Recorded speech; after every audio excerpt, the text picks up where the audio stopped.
Republican state senator from Idaho, Daniel D. Foreman, is a white man. And recently, during a bipartisan forum in Latah County, Idaho, he stormed out of the event, but only after yelling to another candidate to go back to where she came from.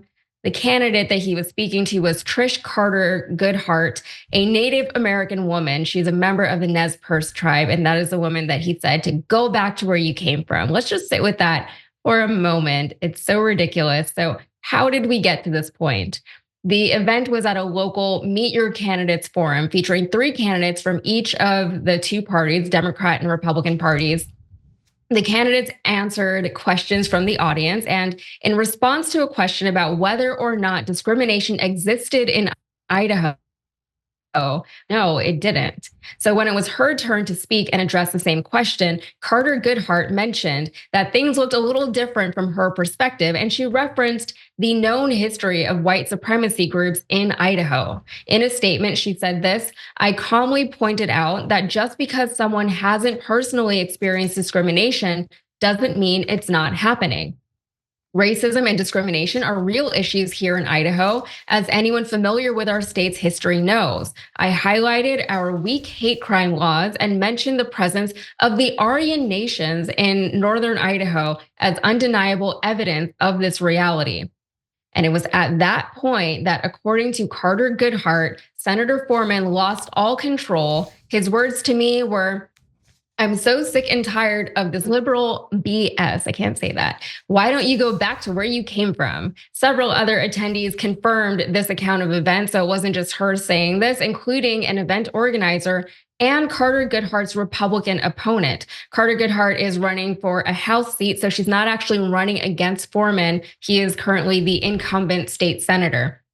Also, as far as going back to where one comes from, the Nez Perce have been in that part of the country for thousands of years, and Foreman just moved there from Illinois. And who knows where his ancestors came from before that.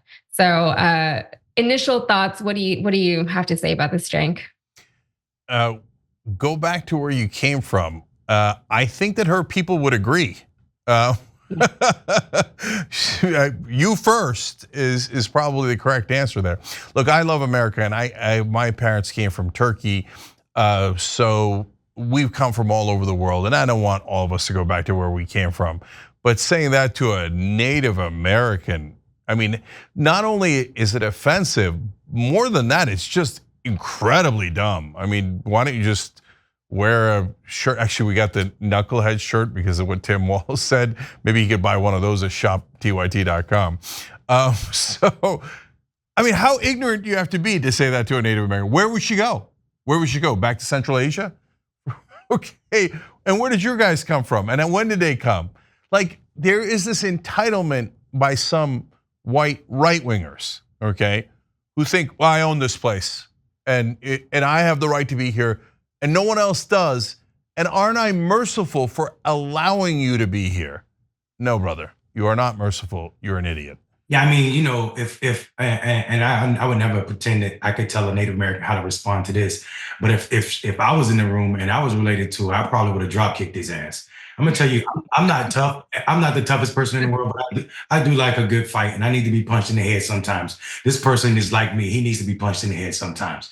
And I'm not advocating violence, but I'm reminding people that are responsible. He is a descendant of people who killed 75% of the population of the world that looks like that woman, and to tell her in Idaho to go back where she comes from, which is probably around the damn corner, is absolutely disgusting to me. And I feel like people like this should not be not only elected, but they should get a free trip back down history lane. Mm-hmm. Yeah, I just want to say, look, we're for nonviolence, but the point that Mondale's making about the history of it is inarguable. And you see us get super animated on the show about what's happening in Israel and those poor folks that have been just annihilated in Gaza, over 41,000 dead, etc. But my God, what Americans, the original white settlers did to Native Americans in this country was a genocide that was so much larger, so much more impactful. So look, and I said this the other day to a friend. I'm an American.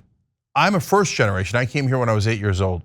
But I feel some degree of shame over what happened to Native Americans, what happened in slavery, et cetera, because I've chosen this identity, so I am American. So I don't need you to feel the shame, I don't need you, et cetera, but I need you to be at least respectful of people who are abused in this country and not act like you're the boss of them. That's the part where we get super frustrated, that's where the how dare you kind of rage builds up. Yeah, I mean, it is interesting living in this country because no matter where you come from, especially if you're not a Native American, which most of us are not, right? Because there's not a whole lot of them left in this country. We do have to reconcile with some bit of like, this isn't my land, this isn't the land of my ancestors, but it was someone's. And they're not here anymore. I remember just learning about the Native Americans in school, and I had a very diverse classroom in Bridgeport, Connecticut, and it was like, where are they? I don't see them. I see a whole lot of other kids, but I don't see any of these Native Americans that we're talking about. I do want to mention really quickly, this guy Foreman, he's kind of known for this type of behavior. He's had outbursts, public outbursts like this in the past, and he has been unapologetic about them too. You know, he has no remorse. One time he freaked out on this guy at the Idaho State Fair, and then he demanded that the management from the state fair give him an apology, or else he wouldn't go back. And he said it was outrageous the way that Republicans were treated in public at the state fair. And another time he freaked out on these students from, I think it was the University of Idaho, and they wanted to talk to him about a birth control bill. They wanted to give women access to birth control for 12 months at a time with a prescription, of course. The kids, though, they were affiliated with Planned Parenthood, and he freaked out on them about abortion and said, I think what people are doing is sick. And, you know, no remorse, nothing. They weren't even there to talk about abortion, but that's who we're dealing with here. Maybe he'll get voted out. I don't know. Like they kept him in for this long, so we'll see. These people, these voters, they tend to have a very high tolerance for behavior like this, and they don't see anything wrong with it. I just wanted to say that I don't want any of our members to go punching people or touching people. I do think that proverbially we need to stand the hell up. I mean, we are a different type of party than we see who we're fighting against. It is not okay for people to take violence, different types of violence. There are all types of violence that happen to people that cause all types of trauma, or that triggers epigenetic trauma. And I think to sit in a space and everybody sit there and not gasp and not be frustrated with him, he should not have been allowed to get kicked out of that place. They should have kicked him out of that place, because it is never going to be okay for me to sit in a space where a white man is telling a Native American to go back where you come from in this part of the world. How dare you? How dare you is exactly what I mean when I say that, when I say stand up and fight back. We sit and we play too calm about issues that are causing people all types of deaths. People die 1,000 deaths. Yeah, there's a physical death that is concrete for sure. But we are people that look like us, minority people, are obligated to deal with this white stuff way too often. Yeah, look, he's so outrageous, but there's like, his entitlement complex is also a little bit amusing. So he's not outraged at what happened at Native Americans, but he's outraged at what's happening to Republicans in Idaho. Yeah. There's no bounds to this guy, right? So he's from Illinois. Yeah, and last thing is, one of my favorite shirts that I ever bought was a Department of Homeland Security shirt that had Sitting Bull and a bunch of other Native American leaders. So it said the original Department of Homeland Security. Okay, so although these days they might have called them terrorists and said the white settlers had a right to defend themselves. Anyways, amazing bonus episode for the members coming up.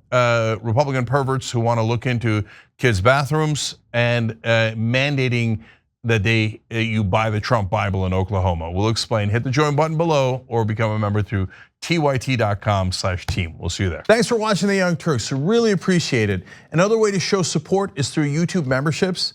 You'll get to interact with us more. There's live chat emojis, badges. You've got emojis of me, Anna, John, JR. So those are super fun. But you also get playback of our exclusive member-only shows and specials right after they air.